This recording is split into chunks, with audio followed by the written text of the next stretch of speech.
Hello and welcome to the Fit to Transform podcast, where you learn how to train and diet effectively and, most importantly, how to maintain those results for life, once and for all. I'm Nikias Tomasiello, a transgender training and nutrition coach working online with anyone who's ready for a true lifestyle transformation, anywhere they may be in the world. As a friendly reminder, any and all information provided is for educational purposes only. You should consult with your doctor before implementing any changes to your diet and exercise program. With that disclaimer out of the way, thank you for being here. Now grab yourself a cup of tea or pre-workouts and enjoy. Yo, welcome back to the podcast. First of all, I have an apology to make. I think in last week's episode I said that this week I would release part 2 of my interview with Brandon Da Cruz, but actually Brandon isn't back yet. It's only me today. I apologize for that. In the end, we couldn't make our schedules align, and so I am going to be releasing part 2 in the near future. But again, today, it's only me, and I want to cover how to lose fat successfully without giving up on your social life. So similarly to the Tracking 101 episode, Tracking Calories 101 episode, which if you haven't listened to that one yet, go back and listen to it. I want to make this as practical and applicable to your lifestyle as possible. And what better time of the year than now to discuss how to eat out or how to eat meals that you're not home cooking and tracking perfectly than now when the holidays are coming. By the time I release this, Thanksgiving will be either very close or it will have already gone. I can't speak today for some reason. And Christmas will be very close as well. It will be in about 5 to 6 weeks' time. Aside from the holidays, though, we all eat out from time to time, some of us more often than others, and so I believe it will be very valuable to discuss today how you can balance fat loss with a social life. Now, the single most important takeaway from this episode is the importance of planning for different reasons depending on the person. For some people, eating out when you're on a diet can be very stressful. You don't know what goes into the food, you can't track it perfectly, and maybe you think you need to track perfectly. Once again, the episode called Tracking Calories 101 will be great for you if that's what you're struggling with. Or even if you know that you don't have to be perfect with tracking, you still get a little bit nervous about going out when you're on a fat loss diet, because we've been conditioned to believe that the best quote-unquote way to diet is to eat all perfectly quote-unquote clean meals, ideally that you made yourself with the most expensive organic ingredients that you can think of and using all of the superfoods in the world.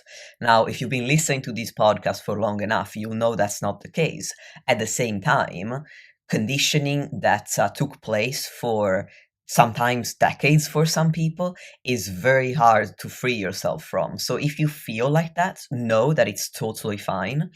Even I have been recovered from my restrictive eating disorder for years now, and I'm probably the most at peace in my relationship with food as I've ever been. And still, when I'm dieting, I'm really focused on fat loss. I really want to be successful with it. I can get a little bit nervous about eating out. So know that it's normal. And in this particular situation, making a plan can relieve your stress. Now, for other people, eating out isn't really stressful, and to a certain extent, it's not stressful enough in that this kind of person usually doesn't plan in advance. They're thinking, well, it's going to be reasonably healthy food, or they think, I'm going to make healthy choices, healthy in quotes, once again. So the calories are going to be all right, and essentially they end up winging it and thinking it will be quote-unquote okay. Now, to be honest, I think this is realistic only for a very small portion of the population, because we need to be realistic about this. We do have an obesity epidemic in most westernized societies. meaning that there is a high prevalence of obesity, and it's the highest it's ever been, as far as I know. So clearly, when you're eating out, most people don't make these choices that help them either maintain the same weight or lose body fat. And losing body fat is harder than maintaining, because you have to be stricter with the amount of calories that you eat. So clearly, winging it doesn't necessarily help you make the most goal appropriate choices. And in fact, often it will hold you back from making the progress that you want to see. So, in this particular case, planning takes care of that. It makes the eating out more than okay. It makes it successful. It makes it align with your goals, and it prevents you from plateauing. However, the single biggest advantage of planning is this: a single meal out is not going to make or break your diet. Sure, I bet you what you want that the next day you're going to be heavier on the scale. However, that's usually because, one, most restaurant meals are quite high in sodium, especially compared to the amount of salt we put on our home cooked meals. So you're going to retain water. Plus, normally these meals are bigger than the meals we would normally eat at home. So the next day, you simply have some more food still sitting in your gut. And often these meals are higher in carbs than the meals we would normally consume at home. So once again, this causes a bit of water retention, because each gram of carbohydrate is absorbed with about 3 grams of water. So for all these reasons, absolutely, the next day you'll be heavier on the scale. However, unless you manage to eat about 3,500 calories above the calories you need to maintain your weight, then you couldn't possibly have gained even a pound of fat, because a pound of fat usually takes 3,500 calories above maintenance, either in one day or across a longer period of time.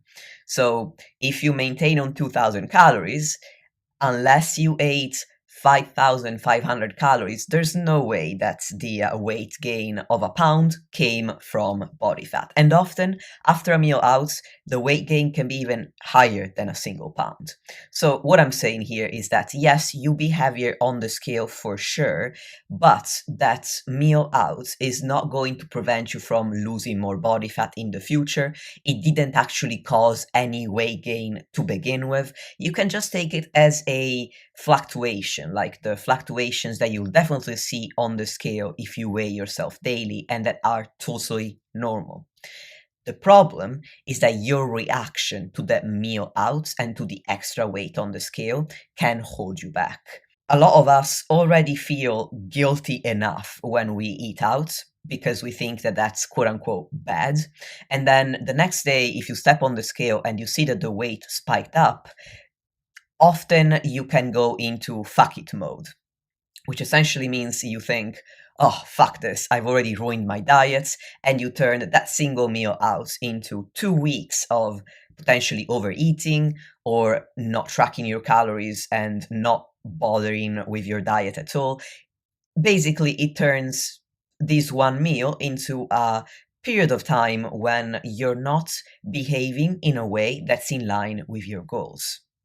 On the other hand, if you make a plan beforehand, whatever that plan may be, you're going to feel satisfied when you accomplish it and confident that you were able to follow your own plan. And then you're going to move on.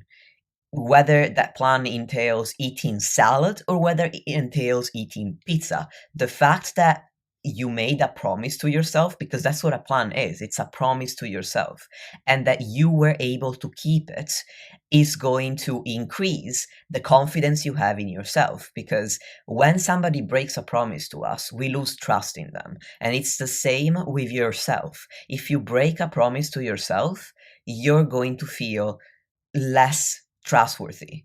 So you're going to lose some trust in yourself. And if you can't trust yourself to stick with a plan, you're more likely to not behave in a way that's in line with your goals, because you're going to think to yourself, well, what's the point? I know that I'm not going to see this diet through anyway. So if you don't take anything else from this podcast, take this. Plan ahead when you want to have a meal out. Now, let's discuss how you can have this meal out and how you can track it. To start with, you need to make this decision. Is the meal out, or the celebratory meal, if we're talking about Christmas dinner, for example, going to be a calorie deficit friendly meal, or is it going to require more calories than a normal meal in a fat loss phase would require?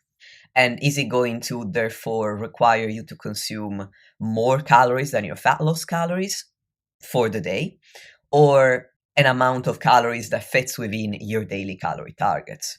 To be extremely clear, there is no right or wrong decision here.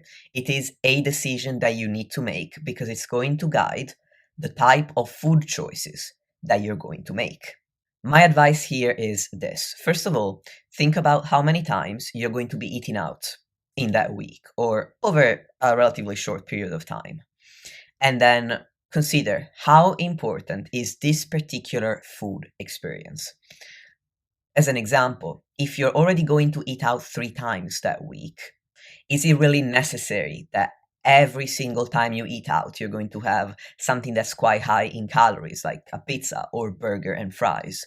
Or can we make some of these occasions more in line with your goal of fat loss? And even if you're eating out only that one time, or if you have to eat a meal that you couldn't prepare yourself, how important is it that it needs to be a meal that can't be in line with your fat loss choices? Like, for example, let's say that you're traveling and you need to eat a meal at the airport and you didn't bring anything with you. So you need to get something at one of the shops that are available at the airport.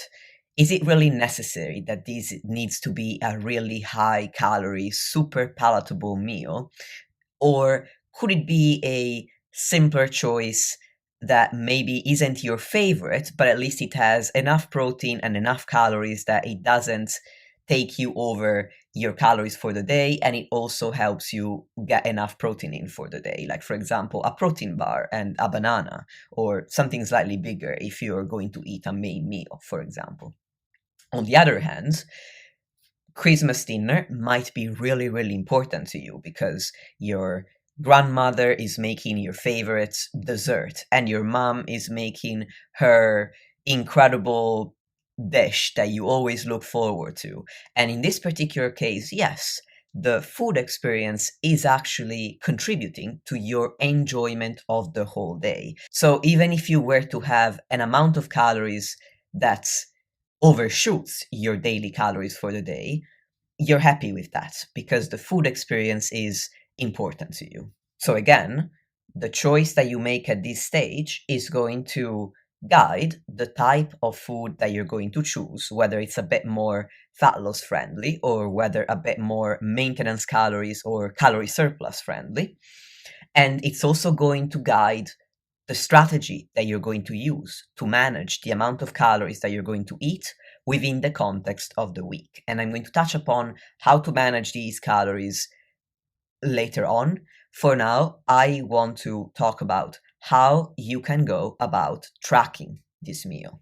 Just so you know, as a sneak peek, I'm also going to consider some options if you don't want to track that meal, because there are some occasions during which you might not be able to track the meal, or it might be too stressful to track the meal, or for a variety of reasons, you may simply decide, I am not going to track this meal, but I still want to make a choice that I won't regret later, a choice that I can be content with. Then I have strategies for that. But for now, let's assume that you are going to track the calories for this meal. And just so you know, I have a blog article that discusses the methods I'm going to cover in detail. It's titled A Guide to Estimating Calories When Eating Out, and you're going to find a link in the show notes as per usual. So, if you're going to track your calories, I have 2 methods to suggest. The first method is more accurate, but it's also more labor intensive. And these are the steps that it involves. First of all, you want to collect information about the menu or the food available at the event at least 1 week before it takes place. Now, a poignant quote that I really like here is, fail to plan, plan to fail. So, in other words, you want to look up the menu online, or if you're not sure what's going to be available, or even where it is that you're going to eat, you can ask your friends and family what's going to be available. Some people don't even consider that this can be done. I've had several clients who were going to go to a hotel, for example, and they said, I didn't really know what's going to be there for breakfast. It just says continental breakfast. Or they were going to eat at a friend's house and they said, I'm not really sure what's going to be there. And the simple answer to this problem is call the hotel or call your friend and ask them. Nowadays, a lot of people have a need to know what's going to be available in a certain meal. For example, they might have allergies, or they might have some sensory sensitivities to food. For example, if they're neurodiverse, they may have specific dietary requirements or specific fitness goals that they want to hit, like in your case, if you're listening to this podcast. So it's not really that uncommon for people to ask what's going to be available at a certain occasion if it involves food. So you can absolutely do that. And I am sure that most people won't bat an eyelash. And even if they did, who cares? They don't have your body, they don't have your fitness goals, and you have a right, just as much as anyone, to take up space and to ask questions. So if you're in doubt, when you're collecting information, ask. Then the second step is you're going to pick what you're going to have. Again, planning ahead of time here is important. So when you're picking what food choice you want to make, and then you are going to track it into your food tracking app, you want to relax your standard nutrition targets. For example, I normally give at least a calorie target and a protein target. With very, very new clients, it might just be the calories at first and then we add the protein later. And then for some people, I also track fiber. And for a select few people who don't like eating fats very much, I also track their dietary fats and give them a range to stay within to make sure that they don't fall below what would be advisable for general health. Now, hitting all of these nutrition targets is already enough of a challenge when you're making all of your meals yourself.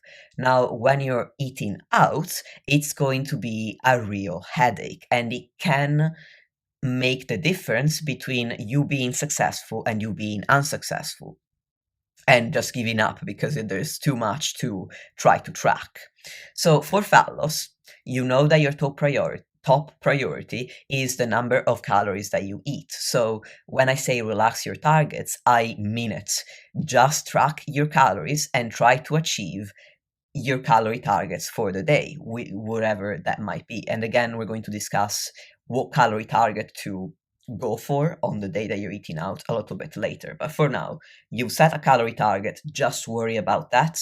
If for that one day your protein is a little bit lower, your fiber is a little bit lower, your bowels are going to be fine and your muscles are going to stay exactly where they are. So don't worry about all of these targets, which are challenging enough under normal circumstances and basically unrealistic to accomplish all at once when you're eating out and you're not making the food, and just stick with calories.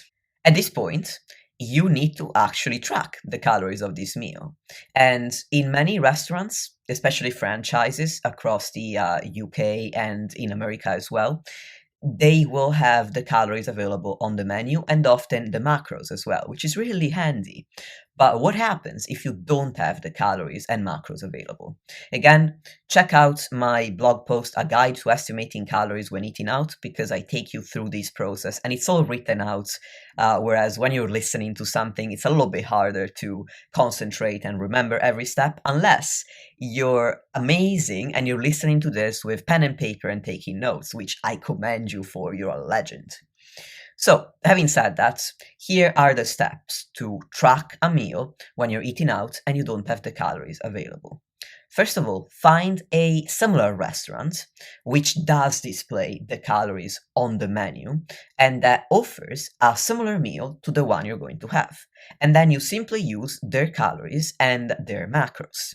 Now, when you make this choice, try to choose a restaurant that has a similar vibe to where you're going. For example, if you're going to an Italian pizzeria in the UK, I would recommend using the values that are available on the Pizza Express website. Whereas if you're going to a cheap pizza joint, maybe you're going to use Domino's or Pizza Hut instead. Just so that if you match the vibe, there's a higher chance that the calories you're going to be using are closer to the truth. As an alternative, you might not be able to find what you want to eat on a different menu that does display calories. In that case, you can use a supermarket product. For example, for a dessert, like let's say cheesecake, many supermarkets in the UK sell cheesecake slices. So if you're having a chocolate cheesecake slice, just go on the Tesco website or the Sainsbury's website and find a chocolate cheesecake slice and use the macros and calories for that. As a third alternative, you could use the database on your calorie tracking app. So you would simply search for the name of the meal that you're having, and the app is going to display a number of choices. Now, in my opinion, this isn't the best idea because at least if you use a menu from a different restaurant or a supermarket product, one, you can see a picture of this product. Normally, you have a list of ingredients as well. So there are ways to increase the accuracy of your guesstimation because ultimately we are making a guesstimation here. Whereas if you're just looking at a list of meals on, let's say, MyFitnessPal, normally all that's displayed is the name of the item, and because the database is often user generated, so anyone can add an entry, a lot of people aren't very descriptive when they describe the meal because they know what they had, and so they don't need to be super descriptive because they're thinking, well, I'm making this entry for myself. But when you use theirs, you've got basically no idea what it is that they actually had. However, again, ultimately, we are making a guesstimation, so there is a degree of error when we're making this educated guess. So if you can't find anything on the menu of a different restaurant, you can't find anything available at a supermarket, then the only alternative really is to use this food database. So do it and move on. At this point, you have used the steps that I've just described so far, and you've logged the meal into your calorie tracking app. Now you're going to be able to see roughly the nutrients that you may be missing at this meal, either because they're displayed in your calorie tracking app, or if all you could add were the calories for this meal, you don't have the macros, but you can make, again, an educated guess. Like, for example, if you're eating pizza or pasta, these choices are going to be high in carbs and in fats. So what you want to do for the rest of the day is make food choices that help you balance out the nutrients that you are going to miss out on at these meals. So again, you're having a pizza or a pasta, then for the rest of the day, prioritize your protein and your vegetables. That's because a lot of people assume that all of your meals need to be super balanced and have every single component, a protein source, a carb source, a fat source, and so on and so forth. When you can achieve nutritional balance and still have what could be considered a balanced diet across a longer period of time, like across the entire day, especially if you're eating out. And again, in many cases, you might make choices that are lower in certain nutrients and higher in others. So again, if you're having a lot of carbs and fats at one meal, you can stand to reduce the carbs and fats the rest of the day and increase protein and vegetables to make sure that the entire day as a whole is more balanced. You don't need to have every single meal being super balanced. Now, at this point, you're not done yet. We're getting to what I've alluded to twice already so far. and it is how to manage the total calories you're going to consume today. So at this point, you've made a log for the entire day, starting with the meal that you're going to eat out, or again, the celebratory meal. And you're going to take a look at it and see whether it falls within your allotted calories for the day in a fat loss phase or not. Now, let's say that you're dieting on 1500 calories, and with this meal out, you are actually going to eat 2000 calories. So clearly, on that day, you're going to go over your calorie target. At this point, you can go about it in two ways. You can decide to achieve your fat loss calorie target for the week instead of for the day, or you can choose to achieve your maintenance calorie target on that day or for the entire week. So, as an example, let's say that you're dieting on 1500 calories per day. So, across 7 days, that's a total of 10,500 calories. If you were to eat 2000 calories on one day, you're adding 500 extra calories to this total. So, in order to balance it out and make sure that the total for the week stays at 10,500, you need to remove 500 calories from some other day. So, at this point, I recommend that you borrow, in quotes, a number of calories from one or more days from the rest of the week. So, for example, you could simply borrow 100 calories from 5 days, eating 1400 calories Monday to Friday in order to be able to eat 2000 calories on Saturday. In general, I recommend two things. One, don't borrow more than 10 to 15% of your total daily calories from a single day, because that tends to lower your calories to a point where on that one day you're going to be starving, which is one, unpleasant, but two, it also increases the risk that you might overeat accidentally later to compensate for this extra hunger. The second thing I recommend is that when you borrow calories, whether you do it from the days before the event or the days after, make sure that it is a plan that you made ahead of time. If you accidentally overeat when you're eating out and you're thinking, well, I am going to restrict my calories now over the next few days to make up for this, I would urge you to simply wake up the next day, get back into your routine, and not restrict food at all, because at that point it's not a strategy, it's an emergency plan that can foster a negative relationship with food, and it can be the beginning of what's called the binge restrict cycle, whereby you overeat and then you restrict your calories afterwards by either overdoing cardio or lowering your food intake to quote unquote make up for it. You want to make sure that if you're going through a fat loss phase, you're doing it to improve your relationship with food and your body, not to destroy it. And that's the strategy you would employ if you wanted to make your weekly calorie target for fat loss. Now, in some cases, when, for example, you might be eating out more than once a week, and you've decided that you're going to do it, or you can't help doing it, maybe you have several work-related lunches or meals, then it might be necessary to aim for your maintenance calories for the week instead of your fat loss calories. The strategy is exactly the same, but you need to make the choice first. Am I going to aim for fat loss this week, or am I going to take a diet break and aim for maintenance calories across the week? As a final choice, you can also decide, I have this one event and I am going to aim to eat at maintenance calories on this day, and I am not going to lower my calories on other days. I don't want to borrow calories. It's a fine decision to make. You might have your reasons for this, but I am not going to overshoot my maintenance calories on the day. Totally fine. You simply need to accept that if you're going to maintenance calories on that day, your deficit for the week is going to be slightly smaller. It doesn't mean you're going to stop losing body fat at all. You might even lose the same amount of body fat as other weeks.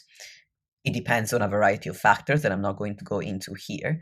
You simply need to be aware that your progress might slow down a little bit for the week. Again, here, what's important isn't to diet every single week until you've achieved your goal. It's to make choices that are in line with your goals and values at any one time. If your goals and values for the week include slowing down your fat loss progress, that's totally fine. If they include taking a diet break and making sure that, yes, you're eating out and sticking to maintenance calories across the week instead of a deficit, that's also totally cool.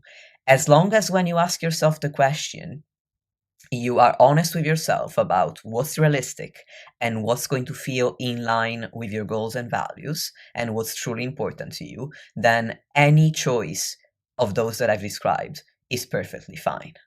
Now, moving on to the second method for tracking calories when you're eating out. This is less labor intensive, but also inherently less accurate.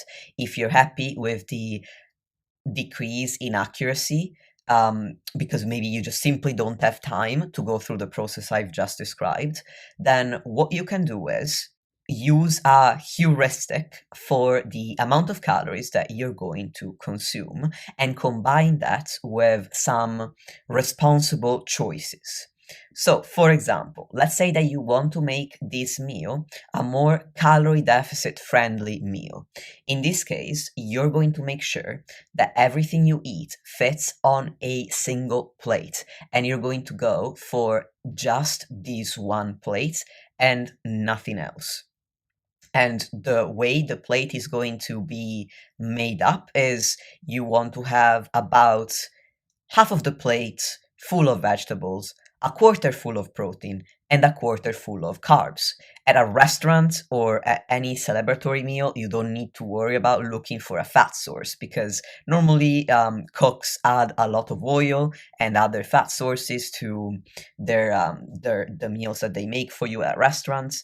And when I say a lot, I mean a lot more than you would normally add during a fat loss diet. I'm not saying that it's necessarily quote unquote bad for you. It's more, or that it's a disproportionate amount more than anybody would ever use, and that's bad. It's simply more than you would normally have at home during a fat loss diet. So for that reason, all you need to worry about is protein, veg, and carbs. So again, half a plate will be full of vegetables, a quarter of protein, and a quarter of carbs.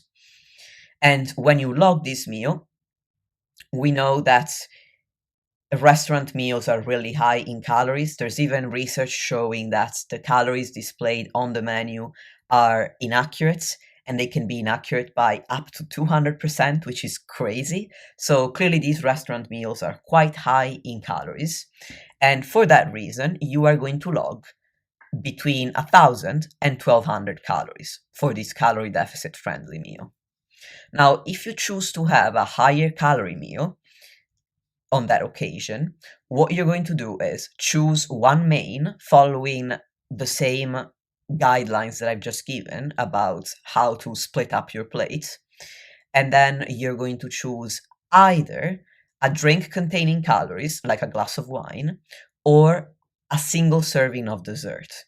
And then you're going to log 1,200 to 1,500 calories for this meal. You might now be wondering, well, you're saying 1,000 to 1,200, but I have to log just one number on my app. What do I choose? Now, in order to choose your range, when you're able to choose your own portion, so that usually doesn't work for restaurants where I've just said that meals are usually quite high in calories and often portions are huge and they're always standardized so everybody gets the same portion, then the method I'm going to suggest won't work at restaurants, but it works if you're eating at a buffet or if you're eating a celebratory meal where you put what you want on your plate.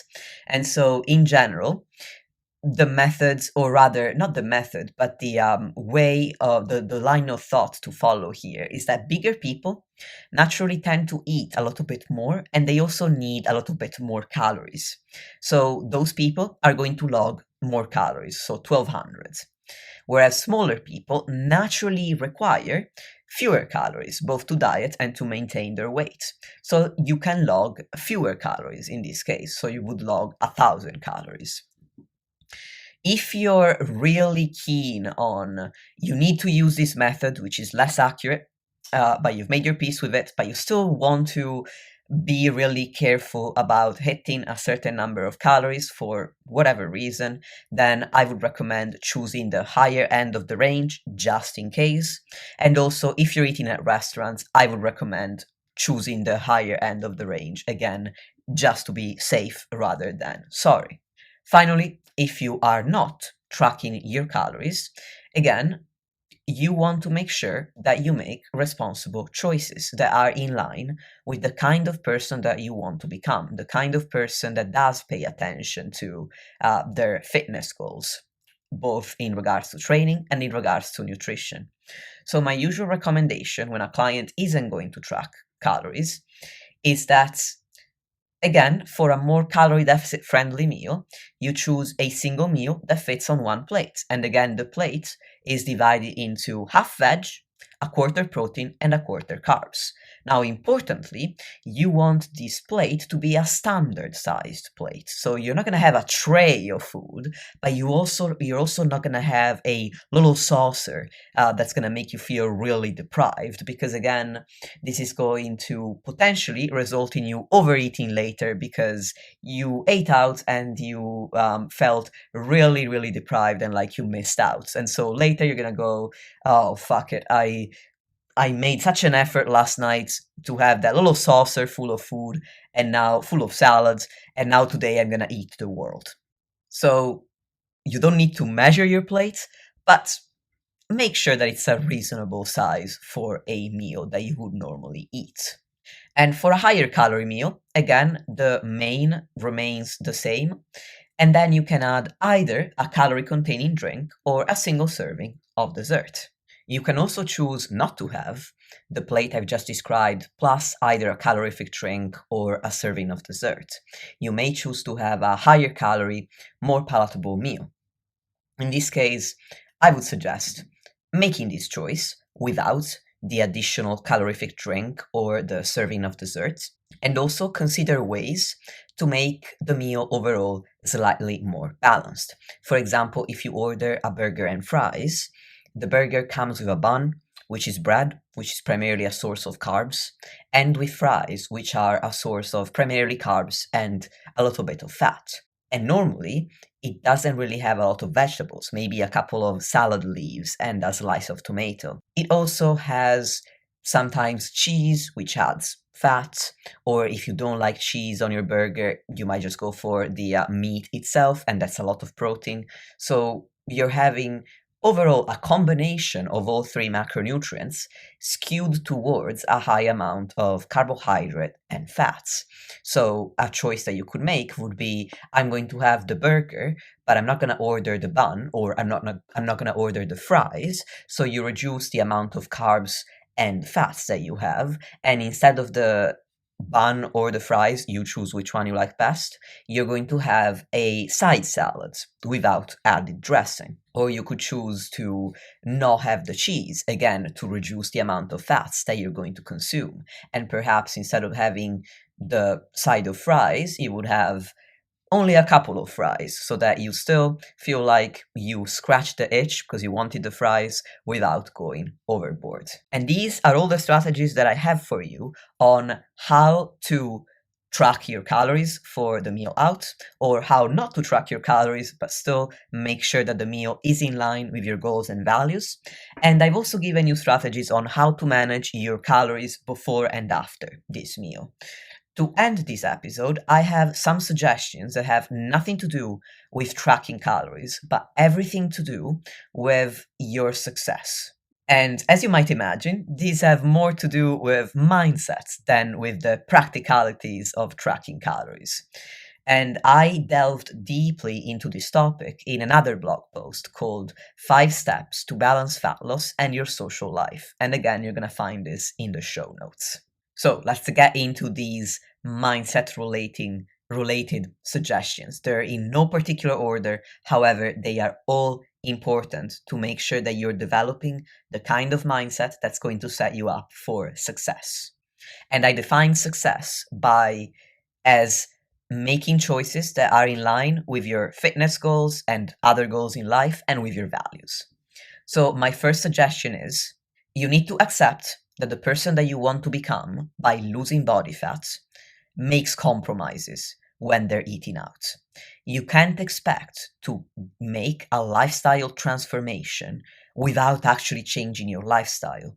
If you expect to be strictly on the diet, but then never make a plan when you're eating out and eat your weight in pizza, cheeseburger, and fries, it's quite unlikely that you're going to be able to maintain fat loss in the long term if you ever even achieve it, because it is an unbalanced and potentially not so great relationship with food that you're fostering here, where you're being extremely strict to the point of always feeling again deprived and like you're missing out, and then going all out whenever you have a social occasion.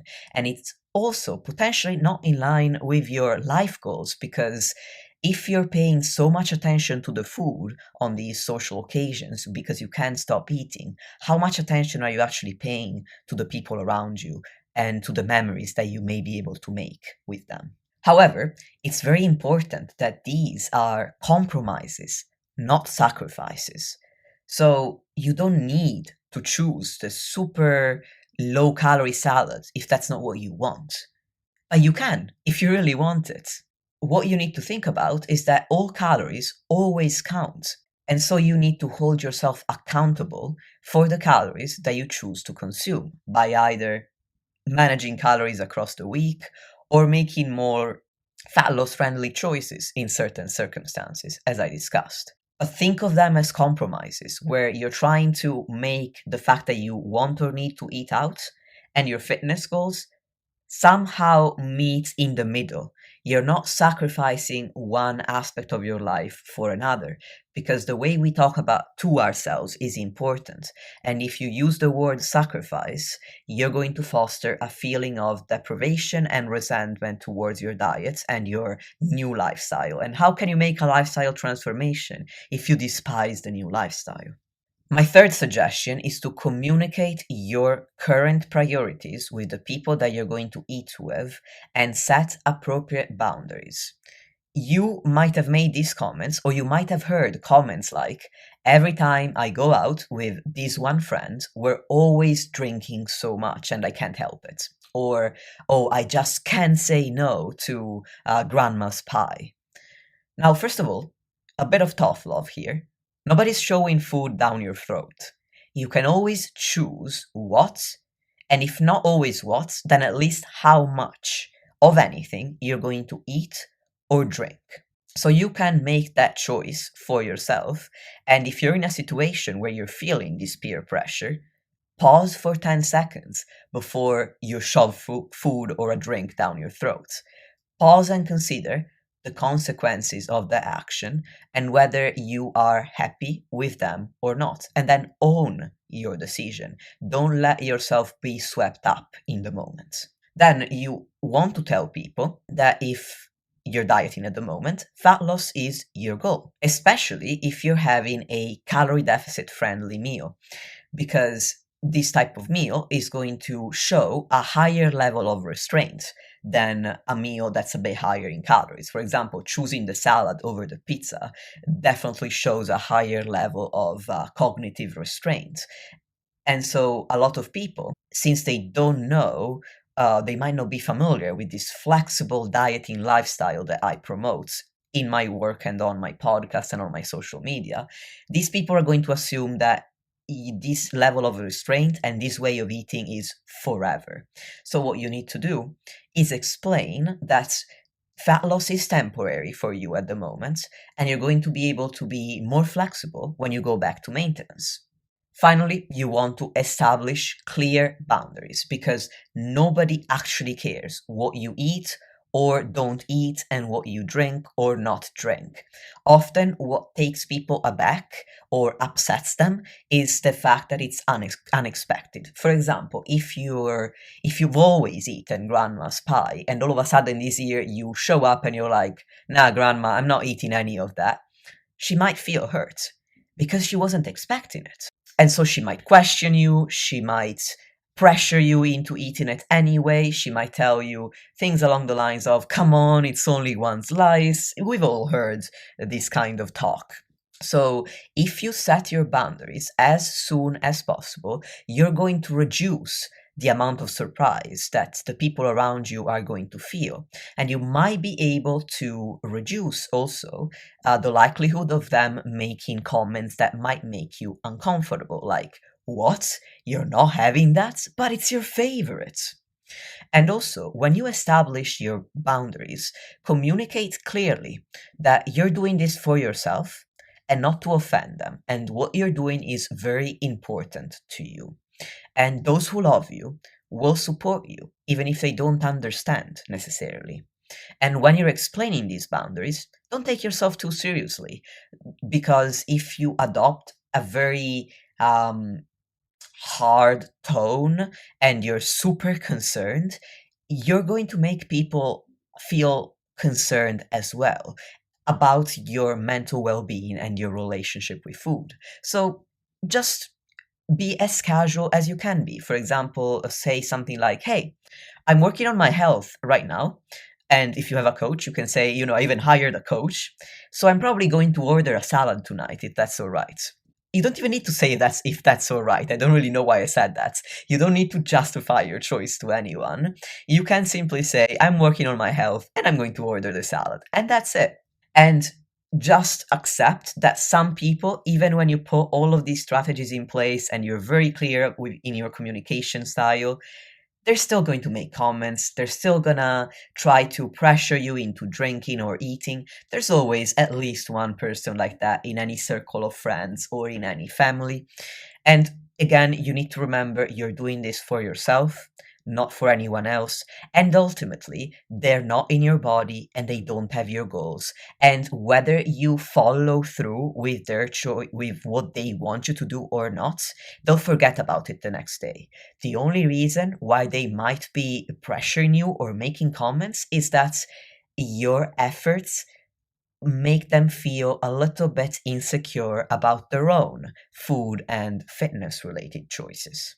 Finally, you may also want to consider if you have a friend or a family member or a group of them that are always asking you to go out to eat as a way to hang out, offer alternatives and do something that's not food related, because although I've given you plenty of strategies to be able to eat out and still achieve your fat loss goals, you also need to compromise on the number of times that you eat out. If you're going to eat out 5 days a week, it's going to be extremely difficult to achieve fat loss.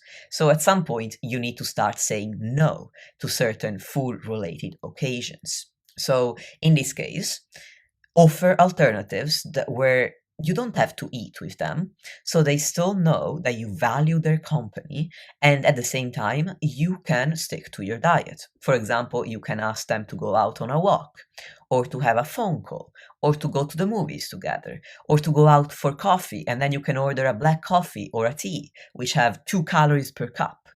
These are all fantastic ways to still enjoy your social life without having it centered around food all of the time. My final recommendation is to follow what most people term the 80-20 rule, meaning you're consistent with your fat loss targets 80% of the week, and then 20% of the week could be eating out, for example, and being more flexible. However, I don't like strict numbers, so 80-20 could be 70-80 to 30-20-30. And depending on the week, you might be closer to 80-20, and some other week you may be closer to 70-30. So I just want to make it very clear because I don't like to speak in absolute terms. In any case, my point here is that you don't need to be 100% on your diet every single day, but you also can't be 50% on the diet and then 50% on the wine and pizza and expect fantastic results. Again, you're going to be 70 to 80% on the diet and 20 to 30% more flexible, which means that you're going to have to make compromises about the number of times that you eat out in a week, but also the amount of fat loss friendly choices versus higher calorie, highly palatable choices that you make when eating out. In terms of the number of meals that you're going to eat out, usually eating out once a week, a day in a week is 14% of your week, is perfectly fine, especially if you follow all the suggestions I gave so far. If you diet on relatively higher calories, and these you can't choose, unfortunately, life is not fair, and one of the aspects that are less fair is that some people can diet on more calories and some people need less. If you diet on relatively higher calories, then even eating out twice per week is realistic. And twice per week is about 28% of your week. And I'm making this distinction because, as I was saying earlier, restaurant meals, meals that you don't make yourself, celebratory meals like Christmas dinner or Thanksgiving dinner, all tend to be quite high in calories. And if you have a smaller calorie budget, even a maintenance calorie budget that's lower than other people, it can really be a stretch to have these social occasions too often. For example, when I'm dieting, in my past 2 diets, I've needed to lower my calories to around 14 to 1500. And in that case, eating out even once per week, if I wanted to maintain good energy levels in the gym, not have to borrow too many calories from other days, and also maintain manageable hunger levels, even a single meal out was a bit of a stretch, unless I were going for a salad. And to me, when I'm eating out, I don't want to go for the salad. It's my personal preference, and therefore it was more worth it to me not to eat out at all, just so that I could have bigger, more satisfying meal, and once I went back to maintenance, then I went out to eat again. In terms of making compromises when you're eating more than once or twice per week, when you're eating out more than once or twice per week, then doing so makes it more challenging, obviously, to achieve your fat loss targets. So in that case, you might need to make a relatively high proportion of these meals calorie deficit friendly.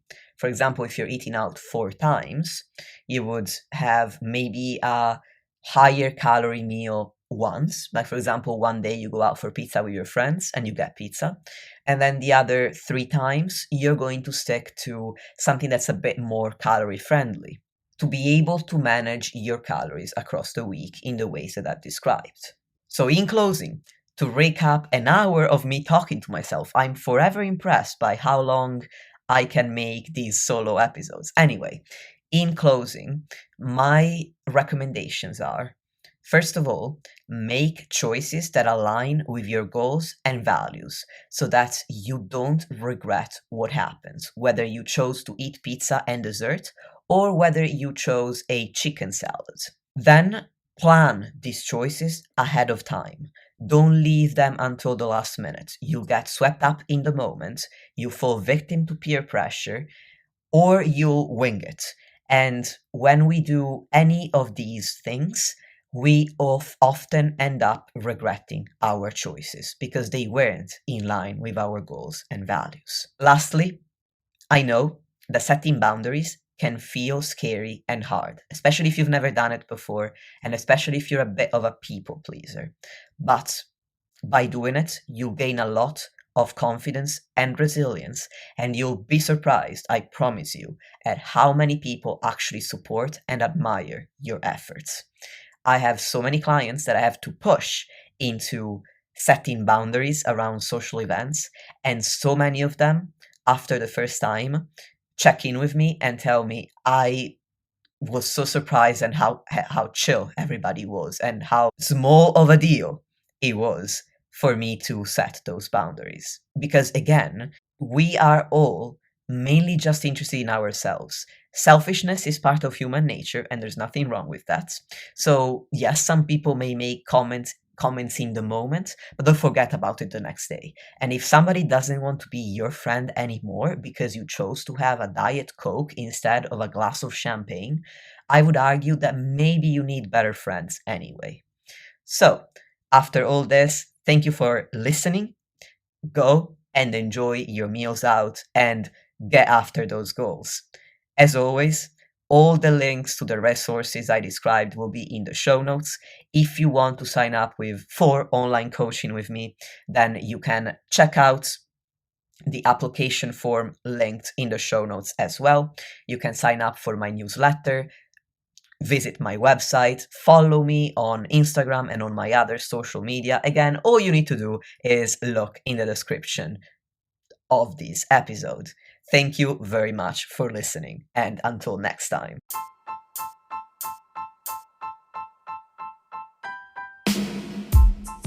Lastly, if you want to support the podcast and help me reach more people, please leave a 5-star rating or review on any podcast platform that you're using. Thank you very much for listening, and I'll speak to you soon.